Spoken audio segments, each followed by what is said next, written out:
Bem? Aí, Rodrigo, por favor. Deixa eu só encostar a porta ali por causa do barulho das crianças, já sabe, né? Tá. Uhum. Vamos lá. Querido Deus, nós te agradecemos por essa oportunidade, Senhor, de aqui estar, Pai. Em nome de Jesus, é que nós te pedimos, Senhor, esteja conosco, Pai. Nos abençoa, Senhor, nos ensina, Deus, através do teu Espírito Santo, Jesus. Nos ensina a tua palavra, Jesus. Nós te agradecemos. Em nome de Jesus, amém. Amém. Vou louvar o Senhor com um corinho bem inédito. Só que não.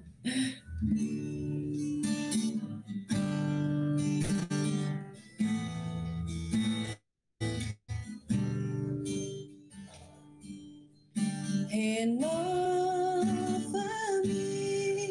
Senhor Jesus. Já não quero ser igual. Renova-me, Senhor Jesus. Põe em mim teu coração, porque tudo que há dentro de mim necessita ser mudado, Senhor, porque tudo que há dentro do meu coração necessita mais de ti. Renova-me, Senhor Jesus. Já não quero ser igual. Renova-me, Senhor Jesus. Põe em mim teu coração, porque tudo que há dentro de mim necessita ser mudado, Senhor, porque tudo que há dentro do meu coração necessita mais de ti.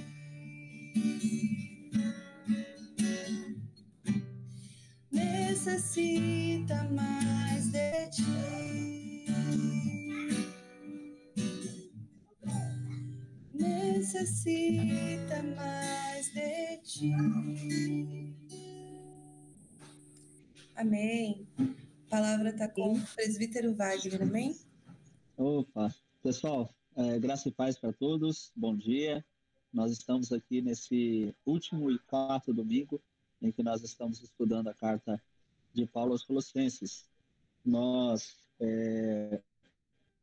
vamos agora para o capítulo 4, iniciando a partir do verso 2. Paulo ele vai dar alguns conselhos práticos para os irmãos. Paulo vai fazer algumas apresentações e aí ele vai fazer algumas saudações e aí ele encerra a carta que ele escreve para os irmãos lá de Colossenses. Irmãos, como foi bom poder participar com os irmãos esses 4 domingos, tá?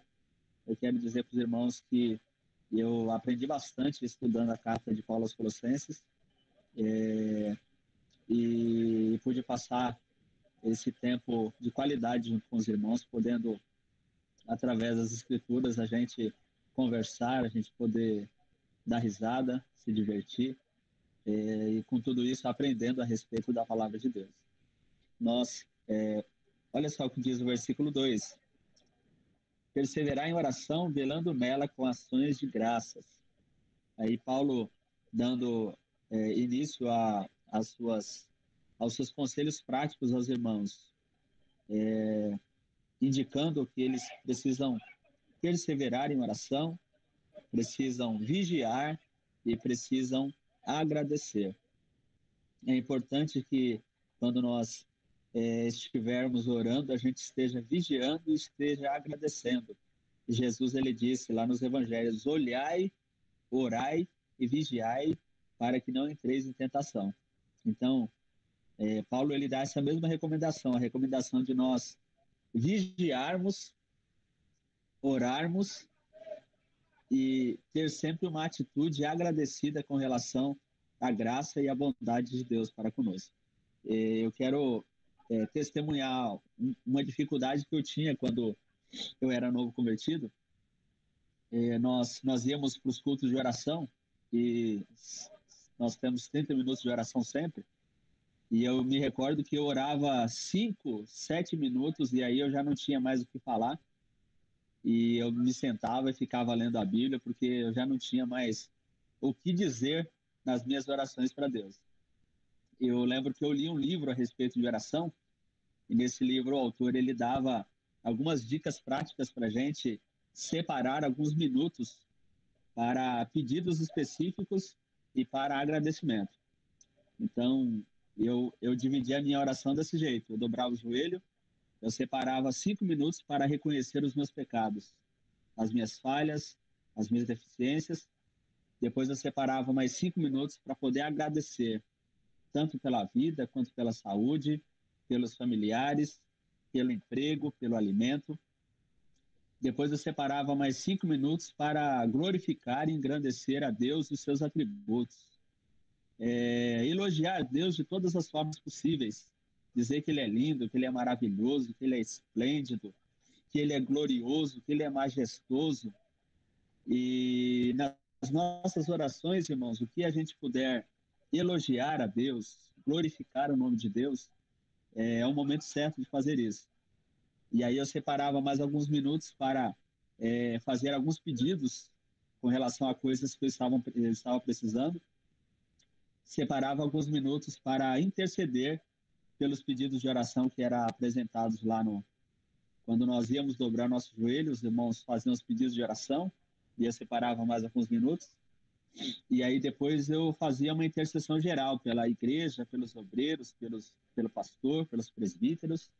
E lendo esse livro eu pude aprender como aproveitar melhor o tempo que eu tenho orando, abrangendo várias áreas, não apenas aquilo que a gente acha que a oração ela serve. As pessoas acham que a oração é só um momento de pedir as coisas para Deus. E a oração, irmãos, é um momento em que a gente pode se deliciar na presença de Deus, agradecendo a Deus pela sua bondade, pela sua graça, agradecendo aquilo que Deus ele realizou nas nossas vidas, glorificando a Deus, elogiando a Deus, orando pelos nossos irmãos. As pessoas não acreditam muito no poder da oração. Infelizmente, as pessoas dos nossos dias, do século XXI, elas não têm aquela crença de que a oração ela pode alcançar e ela pode mudar situações que são complexas e difíceis. A oração ela pode fazer isso. É por isso que nós devemos orar sempre, buscar a Deus sempre e nunca se esquecer de agradecer a Deus por tudo aquilo que Deus ele nos tem dado. Então, para você, se você tem essa dificuldade, a dificuldade de dobrar o seu joelho e ficar 2 horas orando, 3 horas orando, ou de repente ficar metade do dia orando, quando você for orar, você faz essa lista de coisas pelo qual você precisa orar, agradecer, elogiar, e aí você vai preenchendo essa lista com os minutos que você tem separado para fazer isso, e você não vai mais ter dificuldade de passar horas orando. Você vai ter bastante coisas para poder falar com Deus durante a sua oração. Paulo, irmãos, ele fala no versículo 3, orando também juntamente por nós. Paulo, ele pede que os irmãos apresentem a vida de Paulo em oração, porque Paulo, ele tinha alguns objetivos ministeriais para a sua vida. O pedido de oração de Paulo é o seguinte: para que Deus nos abra uma porta da palavra. A porta da palavra, irmãos, é a oportunidade para poder pregar o evangelho a muitas e muitas pessoas que Paulo ainda gostaria de pregar. Então, Paulo pede que os irmãos possam orar por ele para que Deus possa preparar oportunidades para que a porta da palavra possa ser aberta para Paulo. Eu queria ler com você outros versículos em que Paulo fala de oportunidade para pregar o evangelho. O versículo está em 1 Coríntios 16, verso 8 e verso 9.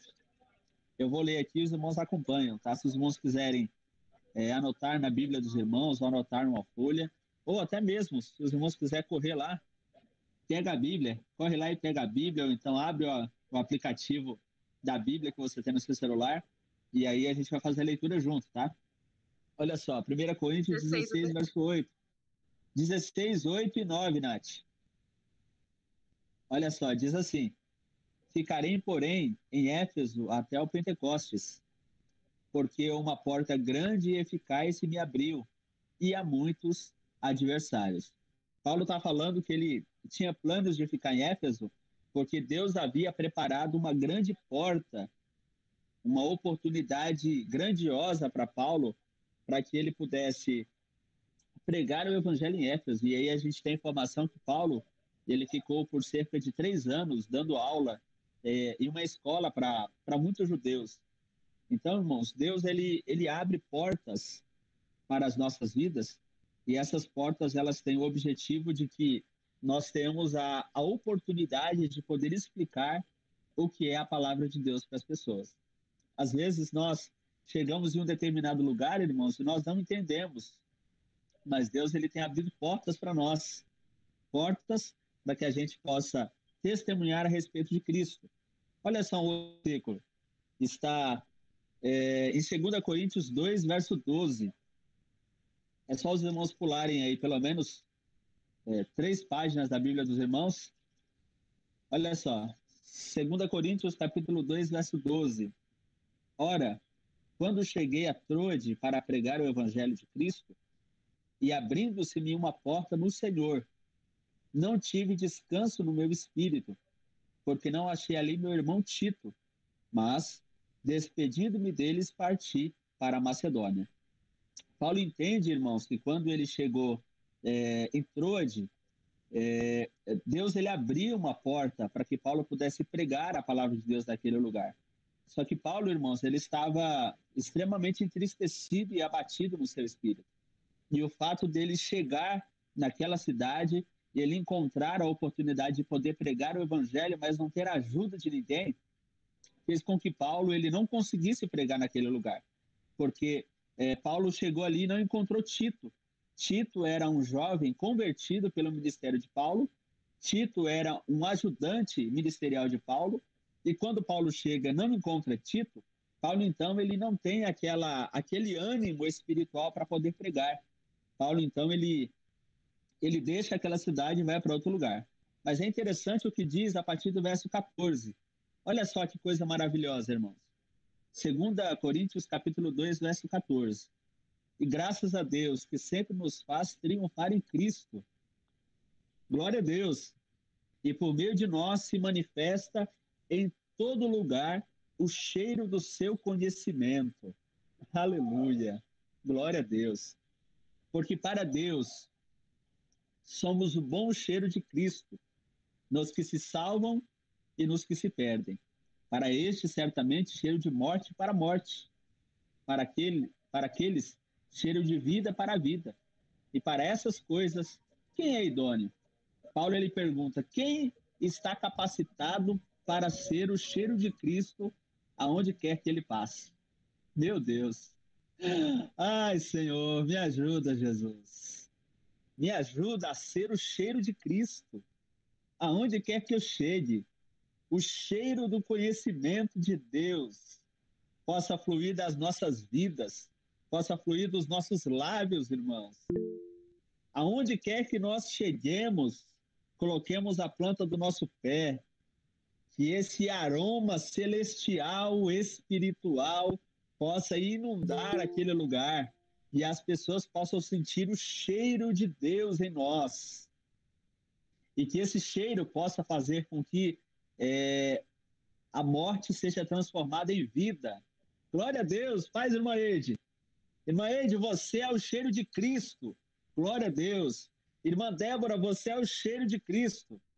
Irmão Estevão, irmã Natália, Rodrigo e Miriam, nós somos o cheiro de Cristo. E Paulo indaga, será que nós realmente estamos capacitados a ser o cheiro de Cristo? Verso 17 diz, porque nós não somos como muitos, falsificadores ou vendedores da palavra de Deus. Antes, falamos de Cristo com sinceridade, como de Deus na presença de Deus. Então, Paulo, irmãos, ele está pedindo aos irmãos colossenses que eles orem a Deus para que Deus abra oportunidades para que o evangelho possa ser pregado com espontaneidade. É isso que Paulo pede quando ele pede que abra a porta, uma porta da palavra para ele. E aí Paulo diz, irmãos, continuando, o versículo de número 3, nós estamos em Colossenses capítulo 4, versículo 3, para que Deus nos abra a palavra a fim de falarmos do mistério de Cristo, pelo qual estou preso. Essa porta na qual Paulo quer que Deus lhe abra essa oportunidade para pregar o evangelho, é para que ele possa falar às pessoas a respeito do mistério, o mistério de Cristo. O mistério de Cristo, irmãos, é a pregação do evangelho. É o modo sobrenatural pelo qual o próprio Deus encarnou e passou a morar entre nós. Esse é o mistério. Quando nós olhamos na Bíblia, nós vamos ver Paulo falando a respeito de 5 mistérios. Eram coisas ocultas às pessoas do Antigo Testamento, mas Paulo, no Novo Testamento, ele revela aquilo que estava oculto, verdades que as pessoas não conseguiam entender. Paulo, no Novo Testamento, então, ele começa a revelar esses mistérios. São 5 mistérios que Paulo revela. Eu vou apenas mencioná-los e eu queria que você estudasse a respeito desses mistérios. São mistérios já revelados no Novo Testamento por intermédio de Paulo. O primeiro mistério, irmãos, é o fato de Deus ter encarnado. O fato em que Paulo fala em Filipenses 2,6, Deus ele esvaziou-se de si mesmo e ele tomou uma forma corpórea e habitou entre nós. Esse é o primeiro mistério, o mistério da encarnação de Deus, que é Cristo vivendo entre nós. O segundo mistério é relacionado à incredulidade de Israel. Paulo ele vai falar em Romanos, capítulo 11, verso 25. Paulo vai falar a respeito da incredulidade dos judeus. Por que será que Deus ele endureceu o coração dos judeus para não aceitarem Cristo? Isso, irmãos, era um mistério para o povo judeu daquela época. Porque Deus, que chamou o seu povo e que havia prometido a vinda do Messias para libertar o seu povo, Deus ele endureceu, ele colocou incredulidade no coração dos judeus. Esse mistério, irmãos, Paulo ele fala em Romanos capítulo 9, 10 e 11, a respeito da incredulidade dos judeus com relação à vida de Cristo.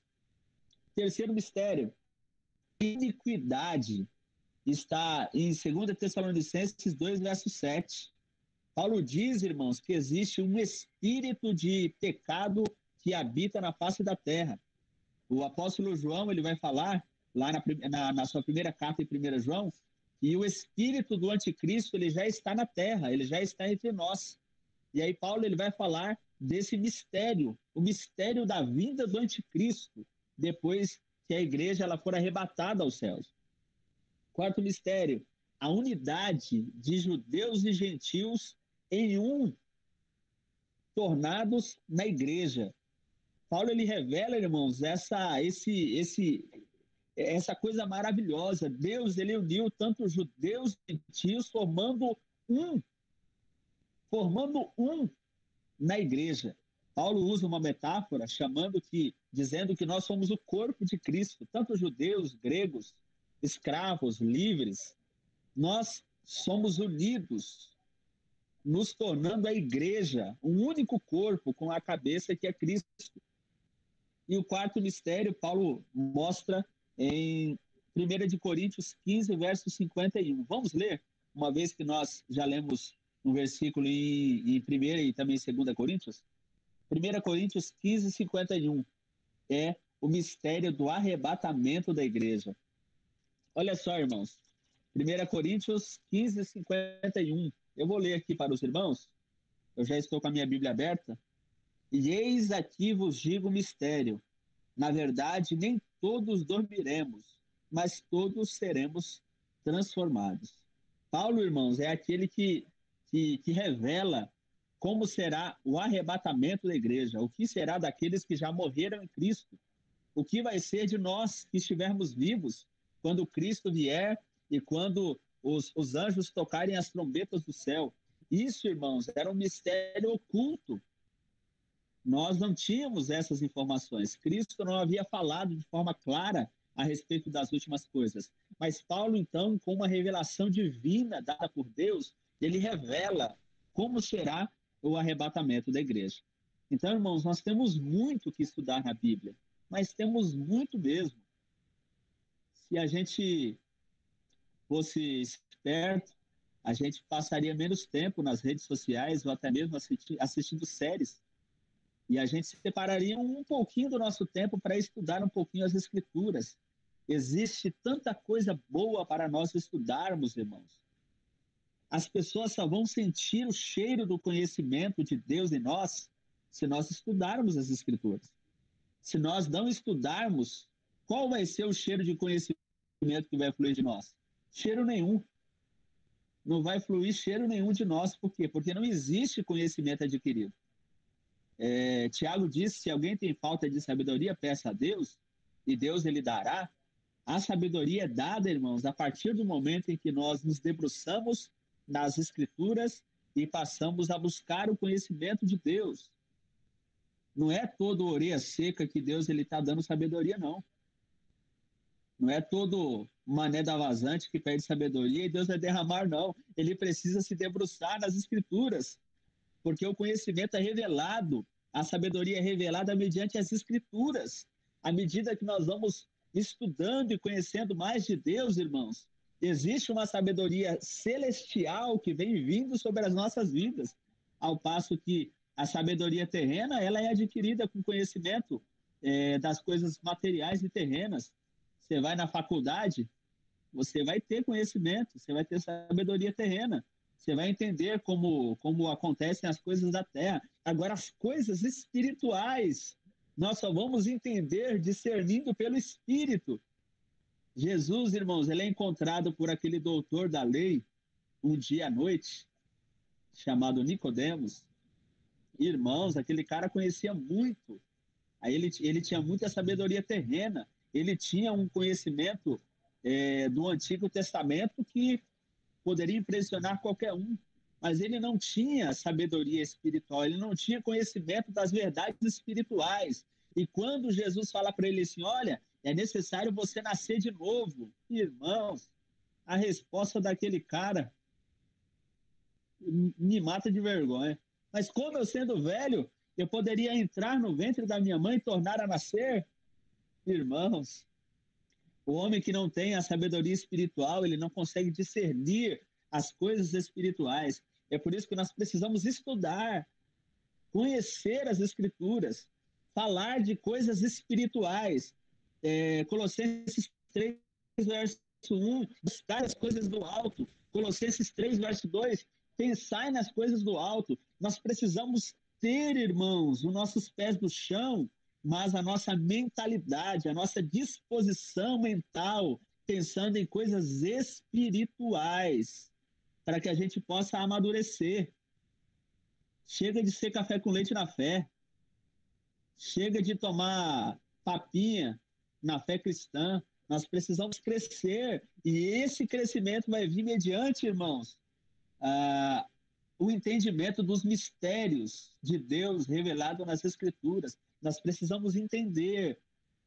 Essa aula aqui, irmãos, é apenas aquele docinho que a gente coloca na chupeta e dá na boca da criança para ela conhecer o que é o doce. Irmãos, a criança pequena, recém-nascida, quando ela conhece o que é o doce, ela não come nada que é amargo mais. Vai dar rúcula para ela comer, vai dar agrião para ela comer. Ela já chupou um pirulito, ela nunca mais ela vai querer lamber um limão. Ela vai querer só o que é doce.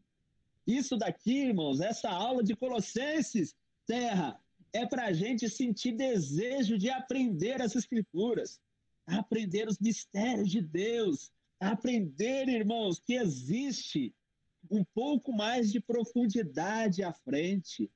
Pode medir mais 50 côvados, pode avançar, pode dar mais algumas braçadas. Existe mais para nós buscarmos.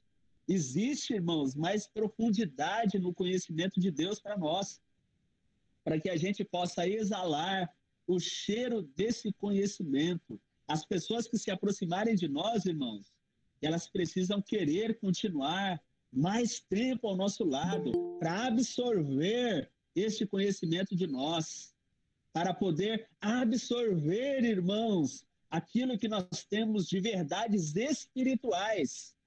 Irmãos, nós temos chaves espirituais em que nós podemos ensinar para as pessoas e elas com isso abrirem portas e serem alcançadas por bênçãos vindas de Deus. Eu estou te dando chaves espirituais nesses 4 domingos. Eu estou te dando chaves espirituais para que você possa acessar baús com tesouros e você possa pegar esses tesouros e possa se municiar deles. Nesses tesouros existem armaduras, existe capacete, existe uma série de coisas e de bênçãos em que a gente pode usufruir a partir do momento em que nós conseguimos abrir esse baú de tesouros e podemos, então, pegar as coisas que existem neles. Esses tesouros, irmãos, são verdades da palavra de Deus e nós precisamos nos apropriar delas. Glória a Deus. Existem verdades, irmãos, que quando a gente se apropria dela, a gente se reveste de uma força interior tão grande. Irmãos, quem tem medo da gente é o diabo, e não a gente tem medo do diabo.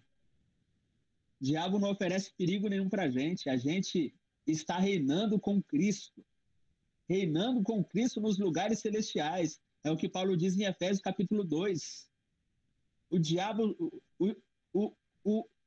é que tem que respeitar a autoridade que Cristo municiou a nós, e não nós ter medo do que o diabo pode fazer. O diabo, irmãos, em Cristo ele já foi derrotado. E quando nós entendemos essas verdades, que nós reinamos com Cristo nas regiões celestiais, de que o diabo já é um inimigo vencido na cruz do Calvário, e que nós devemos ter cuidado com ele, porque ele é ardil, ele é perigoso, ele é ardiloso, ele tem 6.000 anos de experiência em derrubar o homem, nós devemos ter cuidado com ele, mas tendo o conhecimento de que nós, irmãos, nós estamos reinando com Cristo, e que o diabo é um inimigo que já foi vencido na cruz. Nós fomos chamados para amarrar o valente, tomar os seus despojos. O diabo está oprimindo as vidas, o diabo está oprimindo as pessoas com seus espíritos malignos e pecados. Nós temos a autoridade de amarrar o diabo, que é o valente, e saquear o despojo, ganhar aquela alma para Jesus, através da pregação do evangelho, através do conhecimento de Deus que está em nós, através da autoridade de Deus, repreender os espíritos malignos e fazer com que aquelas almas antes aprisionadas pelo diabo sejam resgatadas, tiradas das trevas, da morte e trazidas para a luz. Vamos continuar, irmãos, que o coco está seco e o mistério está grande e é necessário que a gente pegue essas verdades. Aleluia! Pegou? Pega essa verdade, irmãos. Guarda essa verdade no seu coração em nome de Jesus. Olha só, versículo 4. Para que o manifeste como me convém falar. Paulo quer pregar o evangelho, pregar a verdade da palavra de Deus para as pessoas que estão à sua volta, pregando com autoridade, pregando com ousadia. E aí Paulo ele vai dar um conselho para nós, irmã Natália. E esse conselho é importante, porque a gente muitas vezes esquece disso. Ele diz assim no versículo 5, andai com sabedoria, para com os que estão de fora, remindo o tempo. Alguém de vocês tem uma tradução diferente da minha? A NVI, ou a linguagem de hoje, para poder ler esse versículo? Eu tenho uma tradução, acho que eu tenho uma NVI aqui. Olha só o que diz o versículo 5 na NVI. É um Novo Testamento que eu sempre uso para ler quando eu estou estudando a Bíblia. Olha só o que diz a NVI. Versículo 5. Sejam sábios no procedimento para com os de fora. Aproveitem ao máximo todas as oportunidades. Paulo pede, irmãos, que nós sejamos sábios quando nós estivermos nos relacionando com pessoas que não conhecem a fé cristã. Nós precisamos ser sábios, irmãos, porque nós temos a responsabilidade de estabelecer a credibilidade do evangelho para as pessoas. Irmãos, e é uma responsabilidade grande. Sabe o que eu aprendi? E eu acho que eu já disse algumas vezes na igreja. As pessoas que estão lá fora, eu não gosto de chamar os não evangélicos de ímpios, porque a palavra ímpio é injusto, ao passo que a palavra pio é justo. Existem muitas pessoas que não são evangélicas e não são ímpios. São pessoas justas, pessoas corretas, íntegras, aquilo que elas assumem como compromisso, elas honram, elas cumprem. Então, eu acho incoerente a gente chamar um não cristão de ímpio. Mas as pessoas que não receberam a fé de Cristo, elas não leem a Bíblia. Elas não leem a Bíblia. Elas leem a nossa vida. É isso que elas leem. E elas leem a nossa vida, irmãos, dia a dia. Sabia que as pessoas que não são evangélicas, elas observam as nossas atitudes, os nossos comportamentos, e a leitura delas com relação às nossas vidas vai fazer com que haja credibilidade no evangelho e com isso na palavra que nós pregamos, ou que elas não deem credibilidade alguma àquilo que nós falamos. A pessoa pode ser até o seu amigo, você pode até almoçar com ela no seu trabalho, porque nós trabalhamos com pessoas que não são evangélicas. E aí Paulo aconselha que nós tenhamos sabedoria com essas pessoas, irmãos. Por quê? Porque elas vão analisar a nossa vida e nós precisamos fazer com que exista credibilidade no evangelho através da nossa vida. Ela precisa olhar para a nossa vida e ela precisa ler os nossos comportamentos, ela precisa ler as nossas atitudes e, com isso, perceber que houve mudança de vida na gente. Se a pessoa olhar para algum de nós e falar assim, eu ser crente, que nem essa pessoa aí, sai para lá. Eu, sendo católico, eu estou melhor que esse crente aí, esse crente feito nas coxas, esse crente sem vergonha. E, irmãos, as pessoas vão olhar para as nossas atitudes e vão falar isso. Agora precisa olhar para nós, ela precisa falar assim, poxa vida, eu gostaria tanto de que a minha vida e a minha família fossem parecidas com a vida e a família dessa pessoa. Porque ela enxergou, irmãos, a diferença que o evangelho trouxe a nós. O evangelho é mudança de vida. Evangelho é mudança de comportamento. Evangelho é mudança de mentalidade. Romanos 12, verso 2. Transformai-vos pela renovação do vosso entendimento, para que entendais qual seja a boa, perfeita e agradável vontade de Deus. O evangelho, irmãos, traz uma mudança de mentalidade para nós. Mudança de mentalidade. A gente aprende, irmãos, que a gente precisa economizar ao máximo para poder ter, para poder ajuntar. Nós precisamos economizar ao máximo para ter guardado na nossa conta. Aí o evangelho vem e fala assim, é muito melhor dar do que receber. O evangelho, irmãos, ele tem uma contracultura diferente do que é ensinado lá fora. Então, irmãos, as pessoas precisam olhar para a nossa vida e ver essa mudança de mentalidade. Meu Deus, essa mudança de entendimento. E essa mudança de entendimento precisa mudar as nossas atitudes diárias, cotidianas, o nosso comportamento moral, o nosso comportamento ético precisa mudar a nossa vida. O nosso conhecimento de Cristo, irmãos, precisa impactar a nossa vida cotidiana. Precisa haver uma mudança em nós.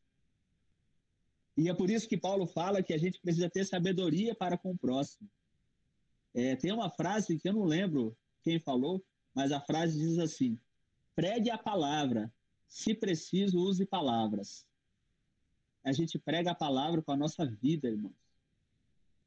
Aqui é onde eu moro, todo mundo sabe onde eu moro, né? Quando cai um endemoniado aqui, tem tanto crente aqui em volta. Aí quando cai um endemoniado aqui, às vezes eu tô até descansando aqui, deitado no sofá, assistindo alguma coisa. E cai um endemoniado aqui, eu tenho que largar o meu descanso para ir lá, irmãos, repreender o demônio, porque as pessoas sabem, olha, o coco ficou seco lá na casa de fulano de tal, o demônio está fazendo um samba de roda lá, vamos chamar lá o presbítero Wagner lá, que ele vai chegar na autoridade de Deus e vai repreender. E o diabo tem que ficar quieto, irmãos. E ele só vai fazer o samba de roda dele enquanto não chegar um crente que sabe da autoridade que ele tem em Deus. E aí o diabo tem que ficar pianinho. É pouca ideia com o capiroto, é pouca conversa, porque chegou alguém municiado pela autoridade de Deus. Aleluia! E aí Paulo diz para nós remirmos o tempo. Remir o tempo, irmãos, não é ficar correndo que nem um doido. Lava a roupa, bota o arroz no fogo e faz a mamadeira da criança. E enquanto está fazendo arroz, enquanto está lavando roupa, já vai passando pano na casa. Não é trabalhar que nem um doido. É remir o tempo, irmã Natália, é aproveitar as oportunidades. Quando nós estamos ao lado das pessoas e poder anunciar o evangelho. Obrigado, família Silveira, Francisco de Assis que falou isso. Remir o tempo é nós aproveitarmos as oportunidades e pregarmos o evangelho, falarmos de Cristo. Não é toda hora que a gente... não é toda hora que a oportunidade é aberta, mas existem horas específicas em que Deus ele abre a porta da palavra. E quando ele abre a porta da palavra, irmãos, a gente precisa aproveitar e remir o tempo, aproveitar a oportunidade. E aí a gente precisa pregar o evangelho. Quando Deus ele abre a porta da palavra, irmãos, é sinal que a terra já está fértil para a pregação do evangelho. E aí a gente pode pregar o evangelho e ter certeza que o evangelho ele vai fazer aquilo pelo qual ele foi enviado. A palavra de Deus ela não volta vazia. A gente pode pregar a palavra e no tempo certo o Espírito Santo vai fazer com que aquela palavra tenha efeito ou para a vida ou para a condenação daquela pessoa. É o que nós lemos em 2 de Coríntios, capítulo 2, verso 16 ou 17. Nós somos o bom cheiro de Cristo, tanto para a vida quanto para a morte. Vai chegar um dia, irmãos, em que as pessoas vão comparecer diante do trono branco e elas vão falar assim, olha, mas eu nunca ouvi a respeito do evangelho. E aí vai ser mostrado para essas pessoas que houve um momento em que nós aproveitamos a oportunidade e falamos do evangelho para elas. Esse momento, irmãos, vai ser o momento em que elas vão ser condenadas pelo fato de ouvirem a pregação e não atentarem para a pregação. E isso vai ser usado contra elas, por quê? Porque elas fizeram pouco caso da pregação do evangelho. O verso 6 diz assim, a vossa palavra seja sempre agradável, temperada com sal, para que saibais como convém responder a cada um. Eu queria ler, irmãos, um versículo com os irmãos, relacionado ao que está no versículo 6. Esse versículo está em Efésios 4, verso 29. Vamos ler, irmãos? Efésios está pertinho de Colossenses, é só voltar aí algumas páginas na nossa Bíblia. Efésios, capítulo 4, versículo 29. Eu vou fazer a leitura aqui, os irmãos acompanham na Bíblia, irmãos. Olha só o que diz, irmãos, Efésios 4, verso 29. Não saia da vossa boca nenhuma palavra torpe, mas só que for boa para promover a edificação, para que dê graça aos que a ouvem. É importante que não saia da nossa boca nenhuma palavra torpe. Será que a gente sabe o que é palavra torpe, irmãos? Aí alguém vai responder, a palavra torpe é palavrão. Palavrão também é uma modalidade de palavra torpe. Torpe significa podre ou estragado. Esse é o significado da palavra torpe no grego. Torpe é alguma coisa podre ou estragado. Então nós podemos parafrasear o versículo bíblico lendo da seguinte forma: que não saia nenhuma palavra estragada da nossa boca. Que não saia nenhuma palavra podre da nossa boca. Que não saia a sujeira dos nossos lábios. Irmãos, e como é difícil controlar a língua. Tem alguém assistindo a aula aqui que controla a língua? Se tiver, você é um herói. Fazer uma estátua aí de uma estatueta do Oscar e dar para você que você é o bichão mesmo. Você é o Capitão América, então você é a Mulher Maravilha. Você controla a língua, meu. Você é demais, você controla a língua. Tiago falou que quem controla a língua, meu Deus do céu, é um fenômeno da natureza. É um herói. Você com o leme do barco, você controla o barco todinho. Você com cabeça na língua do cavalo, você controla o cavalo. Se você controlar a sua língua, irmãos, você é o Capitão América, irmão. Você é o bichão, você é a Mulher Maravilha, porque a língua é difícil. E a gente precisa ter esse cuidado, irmãos, que da nossa boca não saia palavras podres, palavras estragadas. Que da nossa boca não saia palavras que não tragam edificação. Jesus ele diz lá no Sermão do Monte que aquele que chamar o seu irmão de raca é digno do fogo do inferno. A gente não entende direito esse versículo, né? A palavra raca é idiota. Aquele que chamar o seu irmão de idiota, ou de imbecil, ou de abestalhado, ou abestado, é digno do fogo do inferno. A nossa boca, irmãos, ela tem que fazer com que saia edificação para as pessoas. Meu Deus do céu. A nossa boca precisa promover bênção na vida das pessoas. Você é uma bênção, Natália. Você é uma bênção, Ludmile. Você é uma bênção, irmão Débora. Irmão Rodrigo e Miriam, Estevão, vocês são uma bênção. Deus é bondoso para com vocês. Deus está abençoando vocês. Deus está alcançando a vida de vocês com graça, com conhecimento, com bênçãos espirituais. A nossa boca, irmãos, tem que ser assim. E até quando der alguma coisa errada, o dia que você der uma martelada no seu dedo, em vez de você falar um palavrão, você fala, oh, glória, ai, Jesus. E quando você der a segunda martelada no dedo, irmãos, vai te subir uma ira tão grande e vai te dar uma vontade tão grande de murmurar e de reclamar e de espraguejar e você falar, Jesus, tu és maravilhoso, Pai. E eu e o martelo, a gente não é amigo nenhum, porque volta e meia eu tô dando martelada no dedo. Quando a gente chuta a quina do móvel, irmãos, a vontade é a gente xingar.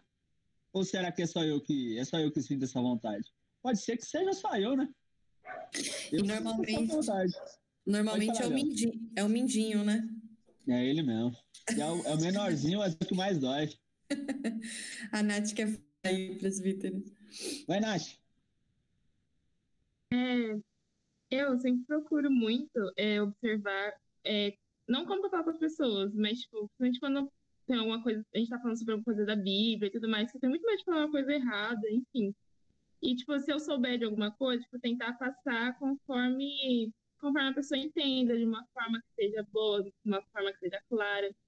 E aí, recentemente, comigo mesmo, né, houve um episódio de que a gente tava falando sobre, por exemplo, era sobre arrebatamento, e aí, tipo, a pessoa tava usando... É muito engraçado, tô tentando ver de você na hora, porque o senhor fala muito sobre não receber papinha, receber o tutano e tal. E aí a pessoa, tipo, justificou o modo como ela falou. Tipo, eu senti que foi um pouco grosseiro, mas no final a pessoa queria explicar que não era pra ser grosseiro, porque, tipo, por exemplo, eu mesmo já tava na igreja, que eu já devia saber, que eu já devia ser alimentado com papinha. Eu falei assim, não, mas, tipo, devia ter uma outra forma de explicar. Eu não sei até que ponto, tipo assim, que isso é cabível, né? Na Bíblia a gente vê João Batista falando sobre raças de víboras, mas, tipo, eu não sei se ela falou isso pros irmãos, né? Ou se era pra aqueles que, tipo, já tinham certeza, Deus já tinha mostrado que, tipo, realmente eles estão agindo assim, que eles são assim, eu não sei. E aí, tipo, isso ficou uma grande dúvida em mim. Eu prefiro continuar vigiando na forma que eu falo, principalmente quando, tipo, for coisa de Deus e tal, para que a pessoa entenda, né? Mas eu fiquei pensando ao mesmo tempo, tipo, tem vezes que a gente não é chutar o balde, mas tipo, ai, tem que falar de um modo assim mesmo, porque isso vai incitar a pessoa a ir procurar. Eu não sei. Eu fiquei com muita dúvida com relação a isso.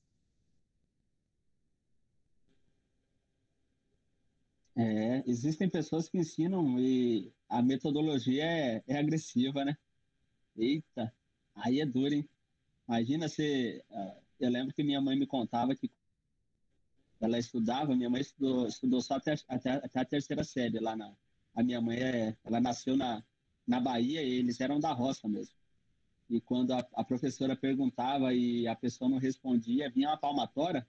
Palmatória é uma raquete de madeira assim, bem grandona, e a criança esticava a mão e tomava 10 bolos.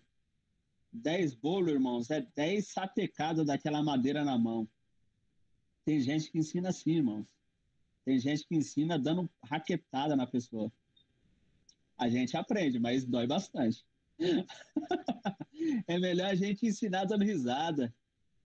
É, é aquele de pirona docinho que tem hoje em dia com sabor de tutti-frutti, sabe? A verdade vai fazer resultado, só que não vai amargar tanto, né? Existem pessoas que a metodologia é um pouco agressiva e acaba, infelizmente, distanciando as pessoas de querer aprender, né? As pessoas acabam Foi se distanciando. exatamente o que, por exemplo, eu senti, entendeu? Por isso que eu fiquei, tipo, nossa, se faz realmente necessário, tipo, é cabível, tipo, ensinar dessa forma. Eu não sei. De repente, usar uma metodologia mais descontraída, a gente tem mais facilidade para poder entender, né?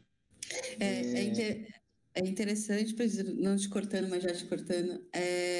Eu sou filha do pastor José Vicente. Quem conhece sabe que aquele ali é o humor Em desde quando ele pessoa. acorda até a hora que ele vai dormir, né? E as mensagens dele eram assim também. Ele sempre falou muito com aquilo que o presbítero falou agora, né? Ensinar sorrindo, ensinar com alegria. E ele sempre falou: crente não tem que estar emburrado, crente tem que estar alegre. Meu pai sempre falou isso.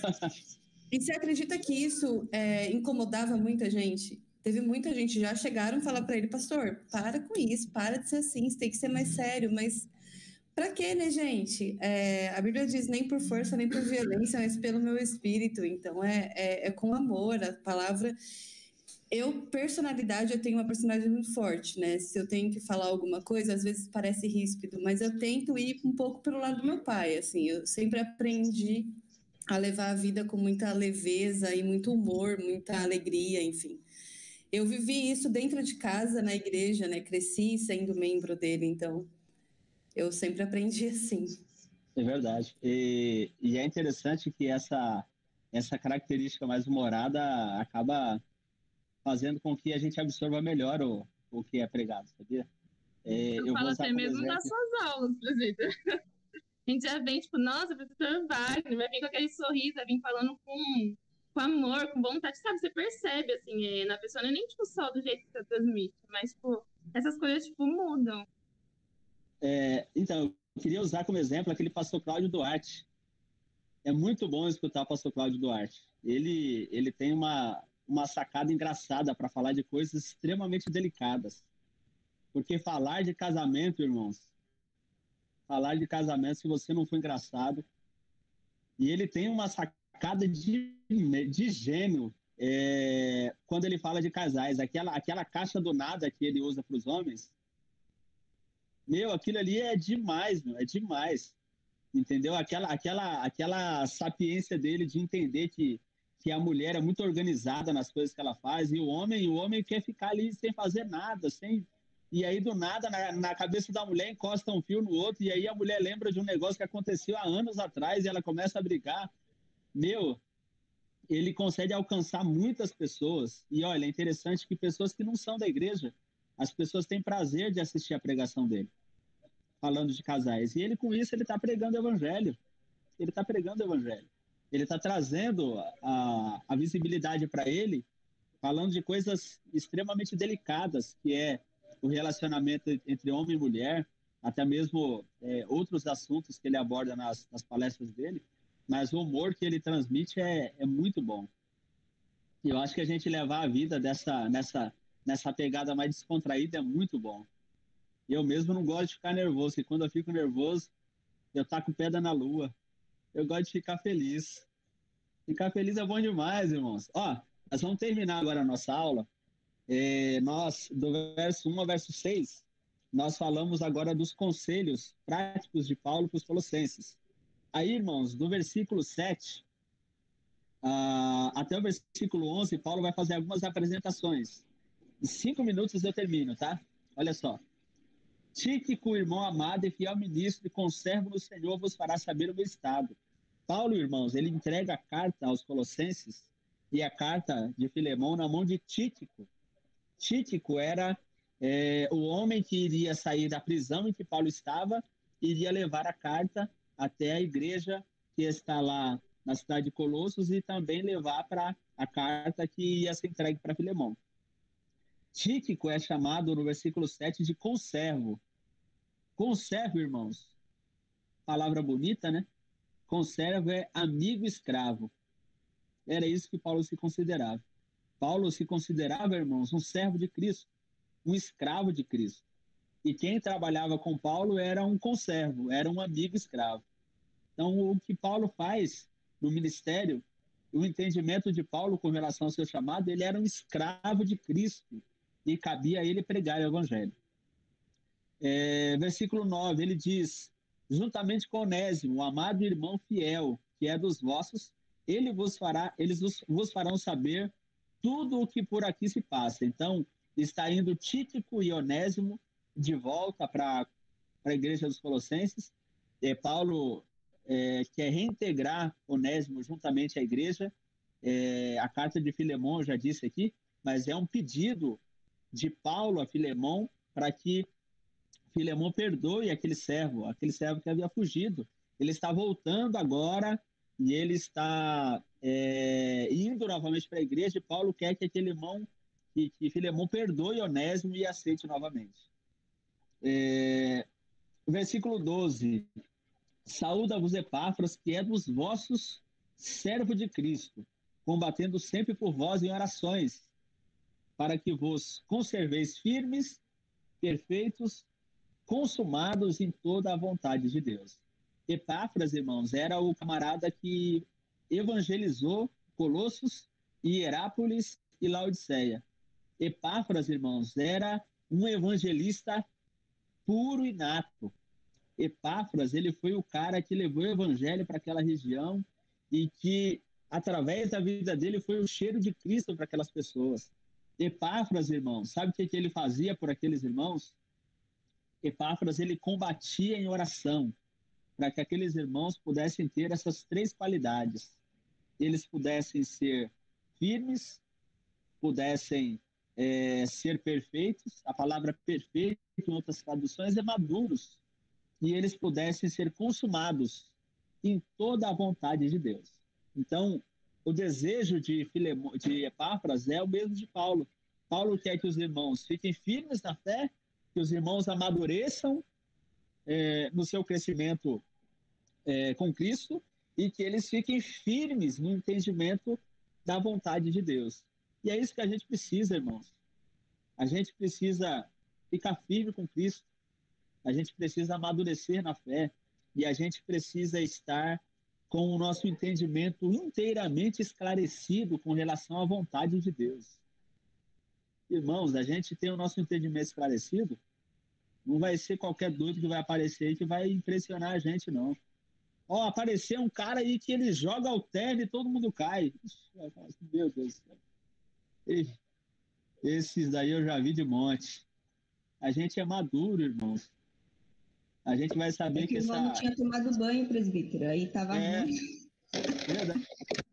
A gente sabe que essa pegada de joga para aqui, joga para lá e cai, levanta e dá cambalhota, a gente sabe que isso aí é tudo coisa de criança, irmãos. A gente, quando é criança, a gente faz isso, a gente pula, a gente corre, a gente planta bananeira, a gente sobe a gangorra é para sentar, a gente sobe em cima, o balanço é para sentar, a gente quer pendurar na corrente, a gente é criança, a gente é menino. E aí, quando a gente amadurece, a gente já fala assim, ei, meu, quando eu era menino, eu andava como menino, pensava como menino, agia como menino, agora eu cresci, agora a pegada é outra. Agora eu estou entendendo que o negócio não é pular e plantar bananeira, agora o negócio é pensar, é observar. E aí a gente entende porque a gente amadureceu. Verso 13, Paulo diz o seguinte: pois eu lhes dou testemunho de que tem grande zelo por vós. Paulo sabia do cuidado de Epáfras com relação aos irmãos, pelos que estão em Laodiceia e pelos que estão em Hierápolis. Então, Epáfras, irmãos, ele mudou a história daquelas 3 cidades, porque ele estava preocupado em ganhar almas para Cristo. Eu acredito, irmãos, que se a gente quiser, a gente consegue mudar a história do nosso bairro. A gente precisa querer. A gente precisa combater muito em oração para que isso aconteça. Mas se a gente quiser, a gente pode mudar, irmãos. É só juntar a gente. Jesus com 12 homens, irmãos. Jesus com 12 homens, ele mudou a história do Oriente Médio daquela época. O apóstolo Paulo, com mais 4 pessoas, irmãos, eles evangelizaram todo mundo antigo, sem ter um carro, sem ter uma moto, sem ter uma mobilete, sem ter uma bicicleta, em cima de um jumento, porque o judeu não podia andar de cavalo, o cavalo era só os romanos, em cima de uma mula ou de um camelo, andando de navio, de barco a pé. Eles evangelizou e ganharam uma multidão de almas. E eu acredito que se a gente quiser, a gente consegue mudar a história do nosso bairro. Mas a gente precisa querer de verdade. A gente precisa combater muito para que isso aconteça. E aí a gente pode fazer alguma coisa. Mas se a gente não quiser, irmãos, a gente vai ficar... Eu gosto de usar eu nem sei se existe esse verbo, mas eu gosto de usar ele. A gente vai ficar encoelhado. E vai ficar encoelhado. Todo mundo dentro das nossas casas, a gente tem o conforto que a gente precisa, e aí a gente sai da nossa casa, vai para a igreja, assiste o culto, e a gente fica encoelhado. Todo mundo tocado dentro da sua casa, vivendo o evangelho completamente individual. E o evangelho não pode ser individual, o evangelho tem que ser exteriorizado. O evangelho tem que sair das 4 paredes. É por isso que tem aquela perseguição no capítulo 8 de Atos, irmãos. Porque a igreja estava todo mundo ali, comendo um pãozinho na chapa, e fazendo oração, e tomando aquele vinho, e glória a Deus, com aleluia, e sapatia para lá e vem para cá, e ia ficar aquilo ali sempre, irmãos.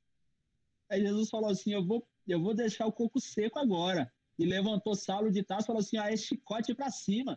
E quem é que fica quieto quando vê o chicote? Vê um chicote, você corre. É chicote, irmão. Você vai querer tomar chicotado, você corre. E aí correu todo mundo. Só ficou os 12 discípulos lá em Jerusalém, correu todo mundo. E aonde correu o pessoal, foi levando a semente foi sendo espalhada. E é isso aí, irmãos. Não é ficar encoelhado, intocado. É sair correndo, espalhando a semente, aonde a gente passar. Deus, ele vai levar a gente, irmãos, e o saco de semente está cheio. E quando ele abrir a porta da palavra, a gente tem que aproveitar a oportunidade e semente para cima. Não interessa se a terra está seca, se tem pedra, não interessa é jogar a semente para cima. É aleluia de semente, glória a Deus. É semente para todo mundo. É pregação do evangelho, irmãos. Para encerrar, versículo de número 17. E dizei a Arquipo, atenta para o ministério que recebeste no Senhor, para que o cumpras. Esse Arquipo, irmãos, talvez seja o filho de Filemão, e talvez fosse o principal obreiro que existia lá na igreja que está na casa da irmã Áfia. Áfia e Filemão são marido e mulher, e provavelmente Arquipo é o filho deles, e é o principal obreiro. Paulo fala assim, olha, meu camarada, presta atenção no ministério que Deus te deu. Vai para cima para você cumprir o ministério. Não desanima não, irmão. Deus te deu um ministério, Abre os olhos e cumpre o ministério que Deus te deu. Falando, parafraseando no século XXI, fica ligeiro, irmão. Deus é contigo no teu ministério. Deus quer que você cumpra o ministério. Seu ministério é louvar, louva. Seu ministério é tocar um instrumento, se aperfeiçoa na habilidade que Deus te deu e toca o seu instrumento para a glória de Deus. O seu ministério é trabalhar numa empresa, é mexer com ações. Irmãos, investe o teu dinheiro, o dinheiro da tua empresa, ganha muito dinheiro para a tua empresa e glorifica o nome de Deus através do teu trabalho. O teu ministério é o quê? Vamos olhar para aquilo que Deus ele deu para nós como ministério, como nosso ministério. Vamos cumprir o nosso ministério. O meu ministério é pregar o evangelho, irmãos. Eu não sei cantar, não sei tocar, não sei fazer nada na igreja. Só sei pregar, ensinar o evangelho. Eu só sei fazer isso.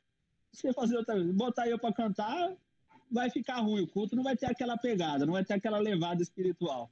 Se colocar eu para de repente tocar um instrumento lá, eu vou atrapalhar o Samuel e os meninos tudo, que eu não manjo, não sei do negócio. O meu chamado é poder falar da palavra de Deus. E aí o Espírito Santo tem nos ajudado pela bondade dele. Irmãos, o que eu gostaria de falar para os irmãos é isso. Glória a Deus. Deus abençoe os irmãos em Cristo Jesus. Irmã Débora e a diretoria dos jovens, obrigado pela oportunidade. Quando precisarem de mim, eu prometo que vou estar à disposição para poder ajudar. E eu quero retornar a palavra para quem de direito aí. Amém. Foi muito bom mesmo essa aventura, né? Como disse o presbítero, seria uma aventura e realmente foi. Foi muito gostoso esses 4 domingos aí. Agradeço muito a disposição do presbítero, de todos que participaram. A gente teve gente que participou de 1, de 2, né? Não pôde participar, a gente sabe do compromisso também, da particularidade de cada um. Quero agradecer a todo mundo que está aqui hoje e também dar um recado para vocês. A gente vai voltar com as EBDs, aí a gente não sabe se vai voltar para o presencial, né, Lude? Ou se vai ser ainda no virtual, mas vamos voltar somente em agosto. Os próximos domingos aí, acho que são os 2 últimos domingos de julho, a gente vai fazer um evangelismo por falar em... A igreja não pode ficar em 4 paredes, né? A gente vai estender e vai levar... Vai ser o evangelismo... Quer falar um pouco, Lude, do evangelismo? Acho que é seu o projeto, então vai. Amém. A paz do Senhor Jesus, irmãos, desculpa o atraso, mas no final eu conto o que aconteceu e até peço oração. Mas sobre o evangelismo, serão nos 2 últimos domingos, agora no mês de julho. É um projeto que nasceu no nosso coração, primeiro no coração de Deus, eu creio assim, e depois se estendeu ao nosso coração. O pastor, ele está super empolgado também.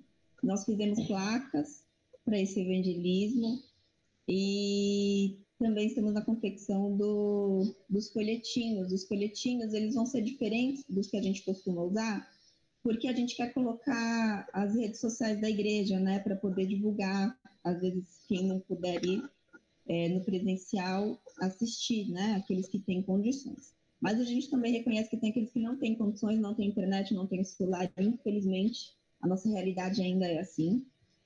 E então a gente quer alcançar, né, como o presbítero Wagner falou, a gente não quer ficar no nosso conforto de casa, porque para nós está cômodo. Agora, eu, por exemplo, estou aqui no meu quarto, liguei o computador, não saí da minha cama, está frio, eu estou super no meu conforto, mas tem aqueles que não têm esse privilégio. E a gente precisa que o evangelho seja alcançado para eles, né? Então, vai ser nos 2 últimos domingos, 11 horas da manhã, mas eu gostaria muito que os irmãos chegassem pelo menos uns 20 minutos antes para a gente poder fazer uma oração, né? Lembrando que o evangelismo, a gente lida muito com a parte espiritual, ainda que visivelmente talvez a gente não perceba nada, né?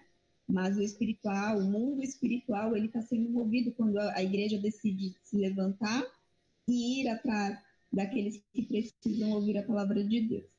Então, eu gostaria que os irmãos chegassem pelo menos uns 20 minutos antes. Então, serão os 2 últimos domingos agora de julho. Domingo que vem vai ser uma folguinha.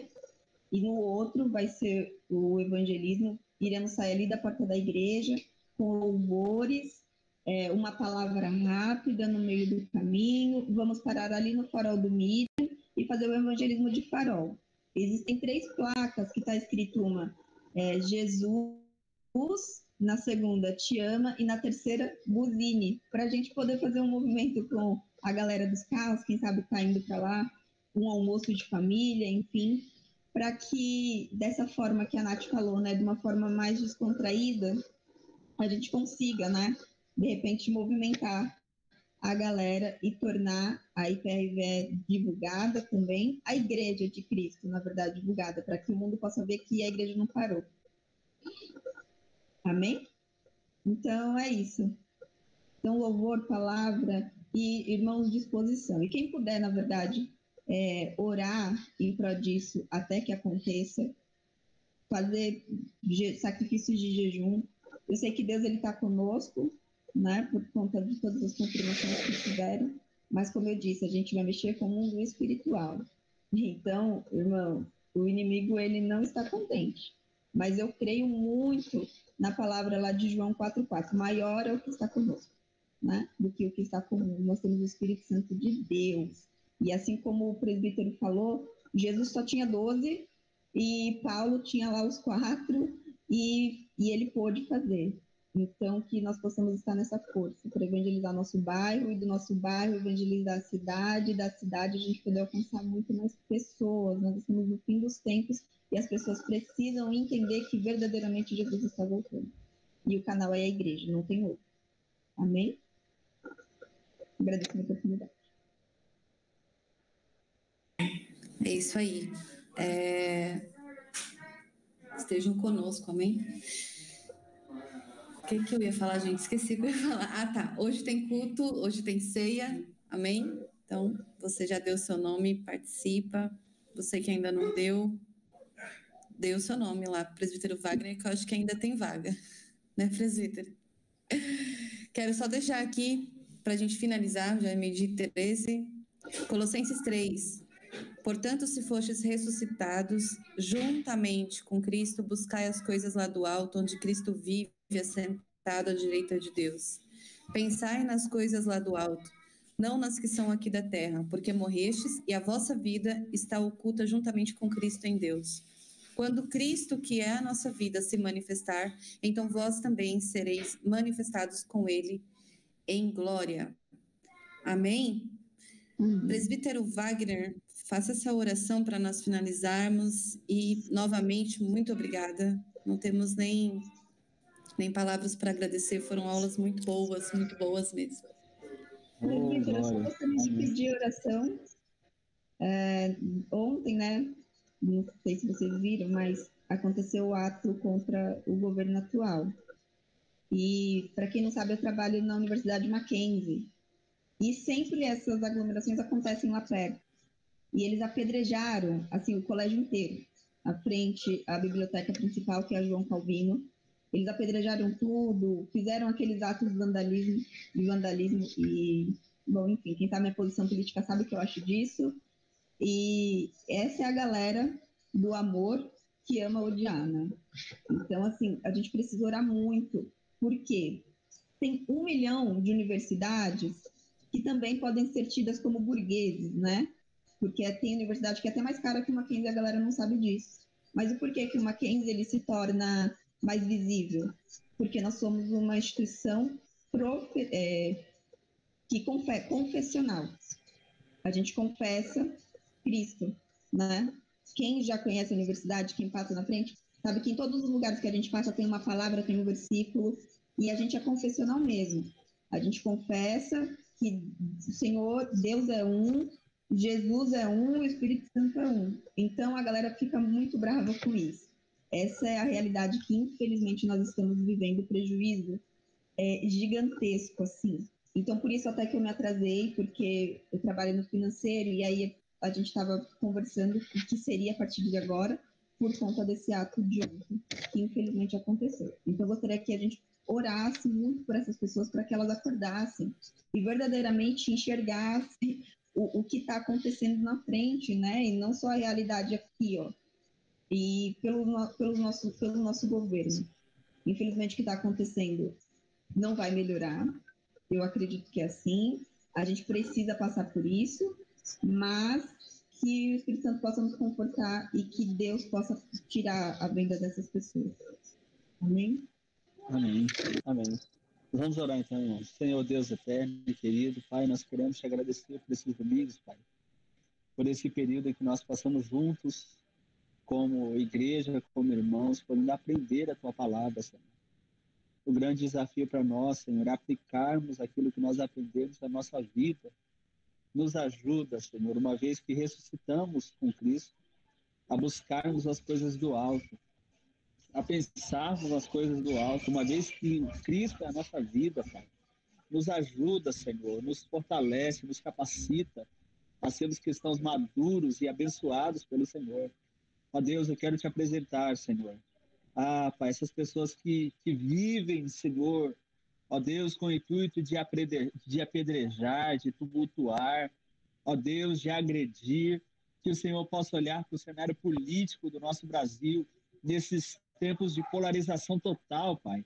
Que o Senhor possa olhar para o nosso país e possa alcançar-nos com, ó Deus, a Tua bênção e a Tua graça, Pai. Nós precisamos, ó Deus, da Tua misericórdia.